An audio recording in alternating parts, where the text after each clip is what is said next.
Hello, everyone, and welcome to Chuck's Potpourri, the podcast with a dash of everything and a splash of nothing. Got an exciting episode for you today. Buddy of mine here, Mr. Kelly Ripple. Kelly, how's it going, man? It's going really well. Good Charlie, deal. thank you so much for having me. Yeah, It's been man. a long time. Yeah, glad to get you on the show. Um, Recently, you were awarded a Rising Star Award, so we are in the presence of greatness here, people. Thank you. Yeah. You want to talk a little bit about that and about yourself in general? What you got cooking? Thank you. It was an honor to get that award, and that was through the Leadership Greater Topeka organization, and it was for, I think, kind of recognizing the path that I've taken in the recent years. It's been 5 years now since I graduated from Leadership Greater Topeka, so Mhm. it was a very impactful experience for me. Met a lot of amazing people in our community, and a lot of great things have happened since then. So it was an honor to get that award, as well as celebrating Ryan Bishop, who's also an Yeah, I saw amazing that. guy in our community. So. Yeah, good deal, man. That's awesome. But I'm lifelong Topekan. I was born here and have lived in Kansas my whole life. Mhm. The only time I didn't live in Topeka was the 4 years I was at Emporia State. Mm. So I got a degree down there and came back and happily married and have been here ever since. So Emporia, the disc golf capital of the world. it is, and I loved playing disc golf down there. Peter Pan Park, Jones Oh. Park, all of those. Yeah. They were great. Those are great courses. Great courses. All right, so get our show started here. We're going to jump in with the quick bit section. This is the sports and tech news that I deemed worthy for the week. Feel free to jump in if any of these topics interest you. So on the basketball side, looking at the University of Kansas, they did get Hunter Dickinson from Michigan, one of the highest touted transfers out there. But on the flip side, we've got quite a few players leaving. Ernest Uday being one of them. Really hated to see him go, but I get it. He wants a little more playing time. He can find that elsewhere. Me and my buddy have talked in depth about the transfer portal. It's crazy, but I get it. If you're not getting your playing time, you want to go somewhere where you're going to get it. So Got to look after yourself. exactly, yeah. So best of luck to him. The 23-24 NFL schedule is now out. Kansas City Chiefs got a couple Monday night games. They get a Christmas Day game this year. That'll be And big. Yeah. And they're going to play the Miami Dolphins in Frankfurt as part of the NFL International Series. So yeah, it'll be a crazy time for Big event. the Chiefs. Yeah. So we'll see what's cooking, and we'll see how they fare against Tyreek Hill since he's been traded to the Dolphins. So we'll see how that goes. I'm sure there's a lot of people who have his number. So we'll see. For the sports side, that's all I got. The tech side, Google I/O recently had their summer start of summer thing. So a lot of AI talk. I know you've talked about some AI stuff in the past. So it's getting pretty crazy out there with that. It is. Yeah. So there's a lot of a couple of people have called it, one of the biggest things to happen since,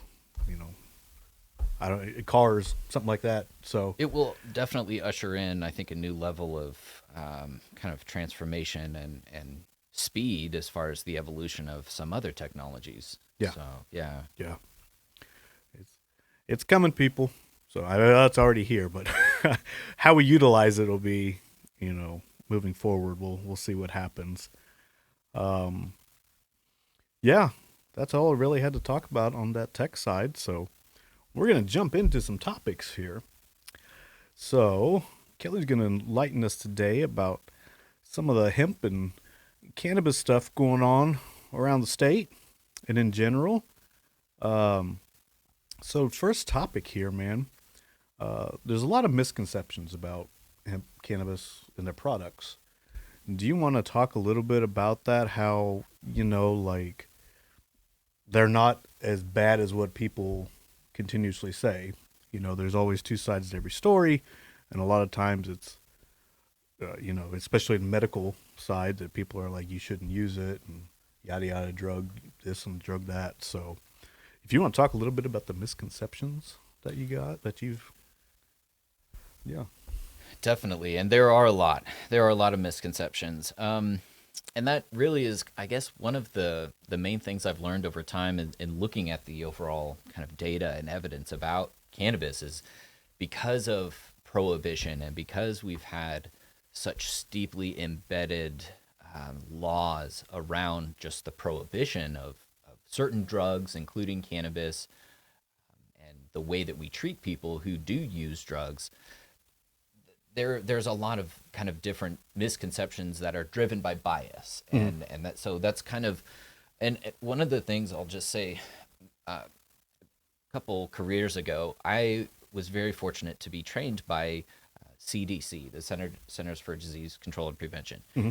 and one of those components that we studied were data science and Mm-hmm. how we have to look at the overall comprehensive amount of information when we're just evaluating anything. It doesn't matter if, Right. talking about sugar in your drinks or, all of these things.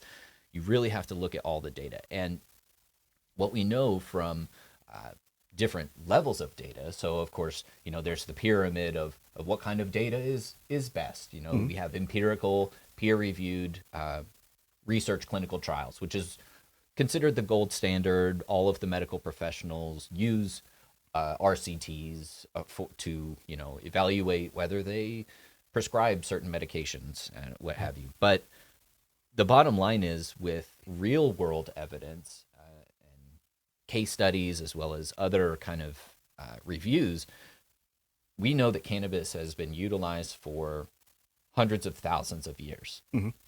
I mean, humans have been around for approximately 300,000 years. Mm-hmm.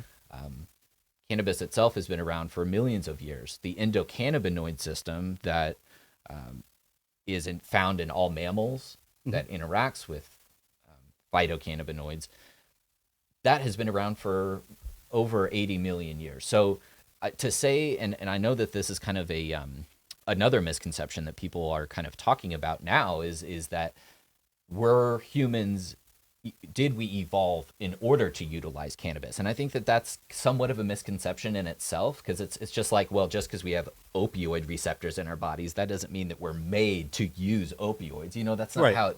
how it works. Right. But Right.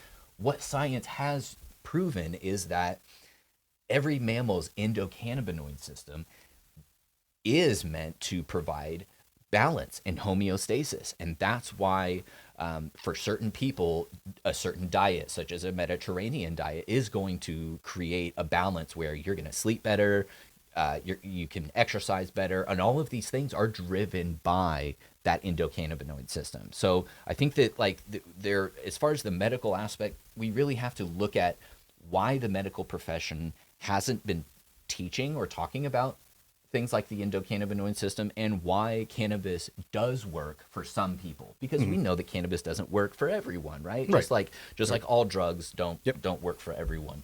But Yep. the bottom line is, because of prohibition and the laws that have been put in place, we have not been able to fully study how they interact with different populations or different people with certain medical conditions or what have you. There just needs to be a lot more data. In order to do that, we have to legalize it. We Sure. have to regulate it and Yep. and have quality controls. So, and again, we all know this. I'm not saying anything that you don't know, Charlie, but it has to be acknowledged that the original prohibition of cannabis laws were driven by racism Mm-hmm. and discrimination that came from myths and prejudice about anti-immigration Mm-hmm. sentiment.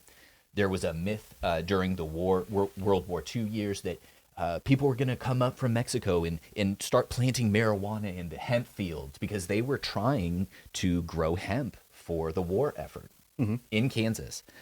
But this whole myth was found baseless.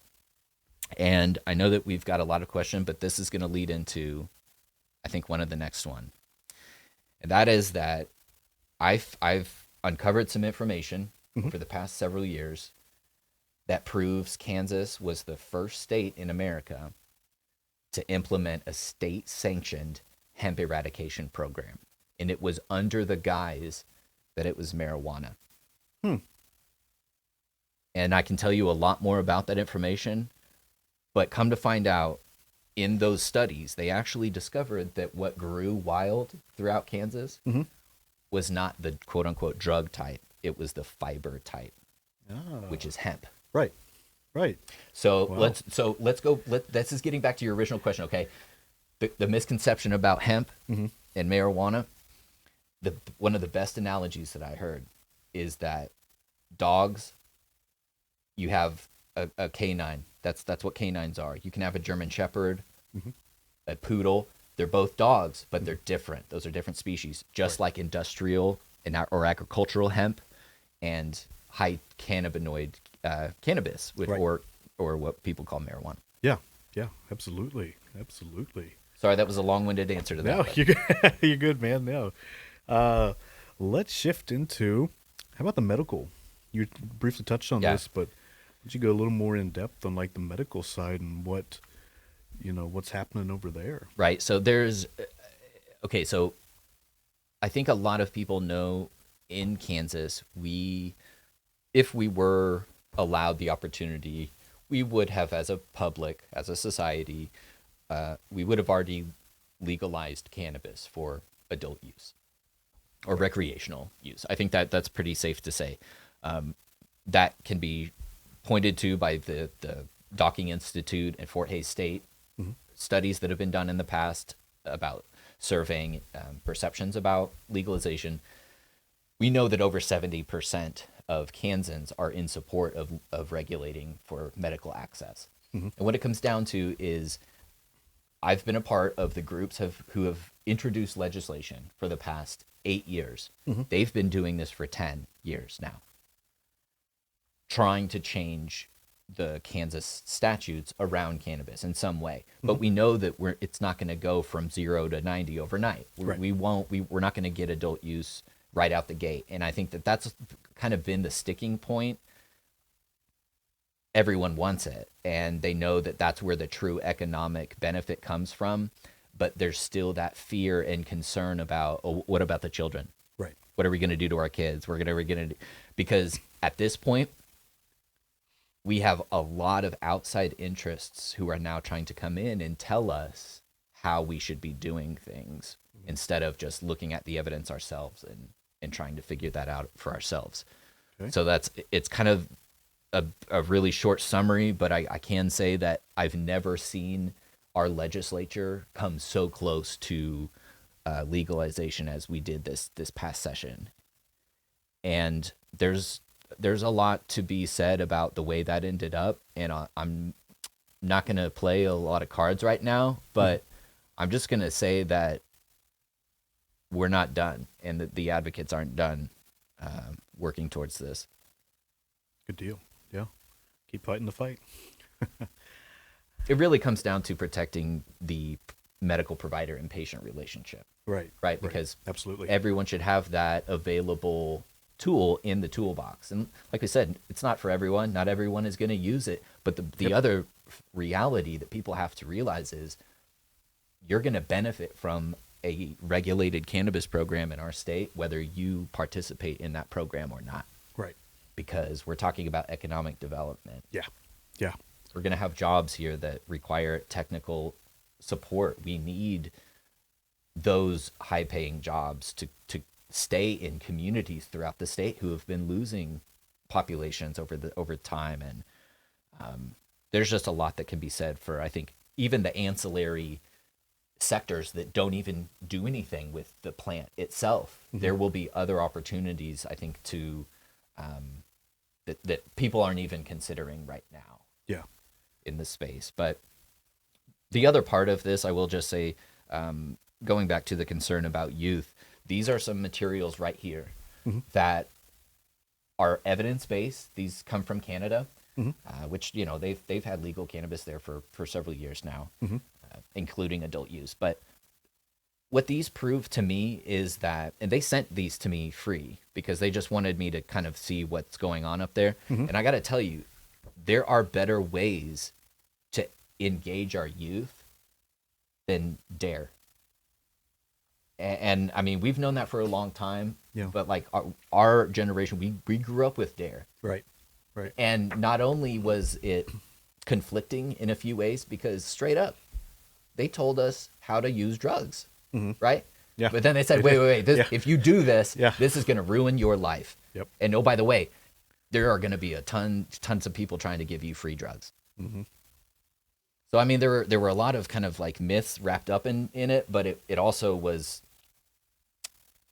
curiosity inducing Mm-hmm. to a lot of our friends, Yeah. I mean, and so, Oh, yeah. and of course we can talk about the hypocrisy of alcohol, but that's Yeah. neither here nor there. I mean, we know Kansans love our alcohol. Yeah. So, That's a different podcast. yep. Right. That's a new episode. Yeah. Yeah.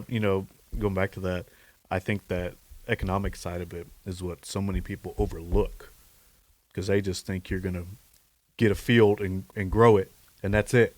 There's so much more that goes into that. Yeah. So That's a myth in itself. So, I mean, we have heard about entities in like Oklahoma, for example, Mm-hmm. just literally growing acres of floral material for consuming, and a lot of it may go to extraction for tinctures, edible products, what have you. But in Kansas, that's not going to work, and I don't think people really know that. There's a myth out there that you can just grow whatever you want wherever. We have so much naturally occurring hemp Mm-hmm. in Kansas that, and because of the way that it pollinates, it cross pollinates through the wind, Mm-hmm. and hemp is naturally high in other cannabinoids other than THC and some others that are more sought after for their, as well as their terpene profiles. Mm-hmm. It's always going to degrade those cannabinoid contents, and so you can't really grow medicinal or perhaps some higher ratioed cannabis that one would perhaps want. Right. So it's going to be interesting to see, I think, how people circumvent that or try to utilize certain. But again, then you're getting into energy costs, labor costs. So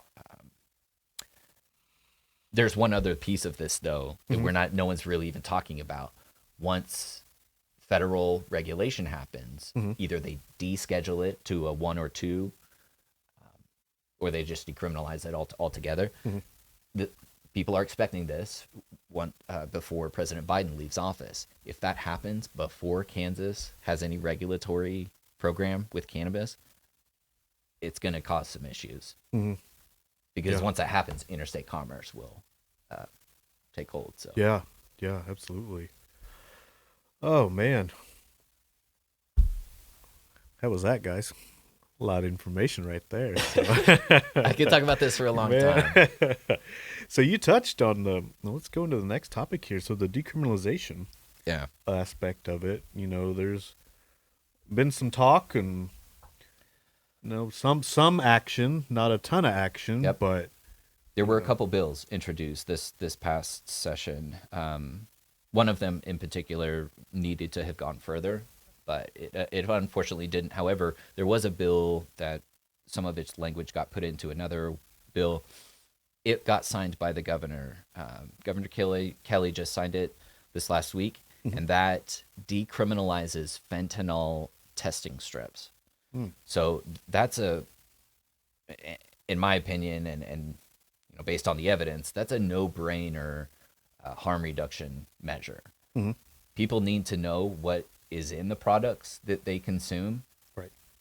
and they're talking about misconceptions and myths. There is a myth that if we allow the availability of testing strips, that's going to somehow increase drug use, and the evidence show that's not the case. People actually use them. It does save lives, and so you can't really argue with those numbers. Yeah. So we were very glad to see that pass. But I I mean, you can't say that our laws value human lives and protect human rights when it comes to people who use drugs, because that's Mhm. just not it's just not true. Yeah. We have a lot to do with how our laws just treat human rights in general.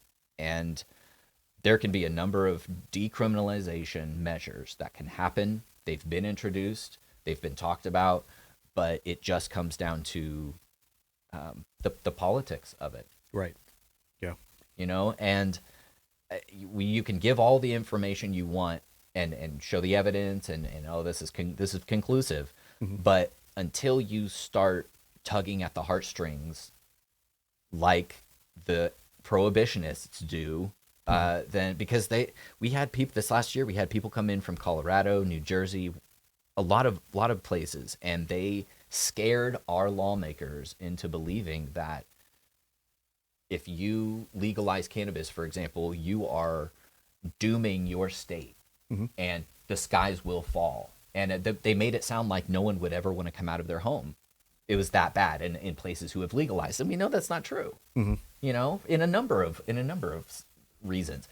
Here's what I one of the, I think, really important things about decriminalization too. Hmm. If prohibition itself worked, Hmm. Kansas would not have the statistics we do. The burden of proof is now on those who claim that keeping drugs prohibited is successful, because the reality is it's not successful. Hmm. We still have drugs on the streets, Yep. right? We have higher overdose rates. Kansas is at an all-time high for overdose, for suicides. Hmm. We are at still a 10-year high for crime rates and serious violence and murders. That's not a very good track record. And so it seems like we really should be looking at other options, including Medicaid expansion. I mean, we were talking about this before. Hmm. People have been fighting for something like Medicaid expansion for over 10 years as well. Yeah. And yet, we had this past session lobbyists from certain state agencies who were fighting cannabis regulation Hmm. measures, and they were up there complaining that, oh, if you do this, we're going to have so many more psychosis patients. We won't have enough inpatient bedrooms, and we've got closing hospitals and all that. And we all were looking at ourselves like, these guys should have been up there advocating for Medicaid expansion for the past 10 years. Like, what Yeah. that doesn't make sense. Yeah. And it's unacceptable, because you can't have it both ways. Right. This is double speak, and Yeah. when you misrepresent data and constituents and your members and all that like that, it's known. And I think people are fed up with it at this point, that the elections are going to result in some changes. And I think that these past few elections that we've had, folks voting they did against abortion measures and the engagement of our young voters, we've got a lot to look forward to, I think, in the next several years. Yeah. Yeah. Perfect. All right. So, jump into some Chuck's trivia here. So, this is something you don't have to answer right now. Just think out to the end of the show. Okay. So, in addition to your hemp and cannabis stuff, you're also quite into the theater stuff. So, this is a question on the Topeka Civic Theater. It's a true or false, so you already got a 50-50 shot. Sweet. So, the Topeka Civic Theater, founded in 1936. True or false? The Topeka Civic Theater is the oldest continuously running community dinner theater in the country. Like I said, I'll let you stew on that one. Don't have to answer it now, but I will go ahead and answer it. go for it then. Yeah, because I'm pretty sure I know the answer. Well, no, wait a minute. Yeah, I'm pretty sure I know the answer. I think it's false, because my understanding is it's west of the Mississippi. We'll find out in a couple topics. Sweet. Next one we got up here. this is just so we give our viewers a chance to. Of course, I could always skip and just fast forward to it, so or look it up Don't themselves. skip. But yeah, how about some Kansas ecology? I see a lot of stuff that you're an avid bird watcher. I That's something I used to do in the past as well. Um, there's so much that goes into that ecology picture. The wildlife, the weather, pollution, etc. Do you want to talk a little bit about our great state and Yeah, so this is it's deeply embedded. I think anyone who lives in Kansas, or who grows up here, the nature is just a part of us. And Mhm. growing up, my grandparents especially loved having bird feeders. My parents still have bird feeders all around. We just loved having the different types and identifying them throughout the year and different monitoring different migrations and that Mhm. kind of thing. My mom takes notes, that kind of Yeah. thing. So it's like she knows exactly on this date we saw an oriole come out at this on this date. And yeah, they get detail with it. And my dad is the same way. So and both my parents are pretty strong communicators and ecologists, I guess, themselves. But Mhm. my dad, especially, he had a biology degree, and he worked on the wheat harvest that went from down south all the way up to into Dakotas, and he did that in the 70s. And so I grew up hearing these stories. I had my family farms still Mhm. in up north by in Marshall and Nemaha County. So I Mhm. grew up kind of just appreciating the outdoors. And yeah, these apps that you can get on your phone now are really cool. The Mhm. Merlin Bird ID, that's what I use for capturing bird songs, and it uses algorithms and identifies them. It's pretty cool. Nice, I dude. think the accuracy is questionable at times, but it is neat to Mhm. see what could be out there. The other app that I use is Picture This, and it's a plant identification app.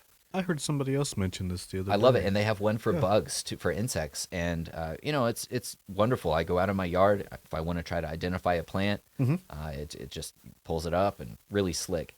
It's a great tool. But yeah, being a crop adjuster, because that's Mhm. what I do full time, is Mhm. I appraise crops. If a storm comes through and a farmer's field is damaged, I go out and appraise it, and we enter into agreement. So I'm on the insurance side in Mhm. agriculture, and it just all feeds into conservation. And Yeah. we've got to we were taught when we were younger that you've got to leave places better than you found them. Yeah. And Absolutely. we were Absolutely. always taught that we're supposed to save the world Yeah. and transition from fossil fuels and all this stuff. So that's I'm just trying to do our part is all. Yeah.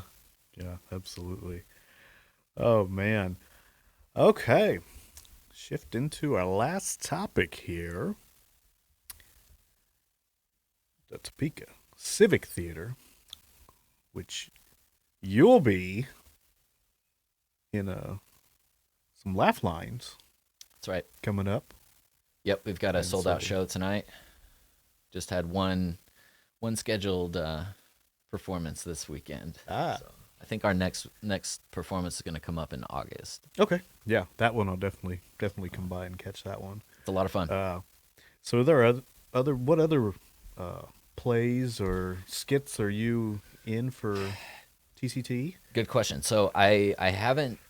I'm taking a little break just from being in productions, but Mhm. the Laugh Lines troupe is going to be featured in the upcoming Art of Murder event Ah, fundraiser for TCT. So that'll nice. be a fun event, Yeah. and it's always a good time. I've done it in multiple times in the past, and it's always a pretty ruckus event. Yeah. It's got people having a pretty good time, and so looking forward to that. I'm also in a film project, Mhm. just as an extra because my wife also does theater and film, and she's starring as a lead in a film that's being made. So Oh, nice, pretty dude. excited about that, Yeah. and we'll keep an update on that too. Oh man. So let's get into this trivia answer. So now this is just from what the TCT website said, Mm-hmm. but drum roll. We'll hear a drum roll Okay. too. Okay. Yeah. But according to the TCT website, that is true. It's true. Yeah. That they are I wondered the if it oldest was. continuously running community dinner theater. So It's good. that's awesome. It is. That's It and always whenever I am there, it's a special feeling. And it's a really unique community. Mhm. Um, just a lot of great support and empowerment that comes out of that building and the people who work there, and it's very supportive, and it makes people feel like they belong there and that their talents are very much appreciated. So Yeah. My wife and I have been to several plays at TCT. We are blown away every single time that we go. The atmosphere is great. If you haven't had a chance to go, please do so. They have multiple shows throughout the year. They not only have plays, they have musicals, they have the laugh line, which is like a skit. So it's great. I know a lot of people always talk about, oh, we should go to TCT and yada yada. Go. Don't wait. Just go. You will not be disappointed. So, Kelly, thanks so much, man, thank you. for coming on the show and talking. And Really appreciate it. I got a lot of information out of it.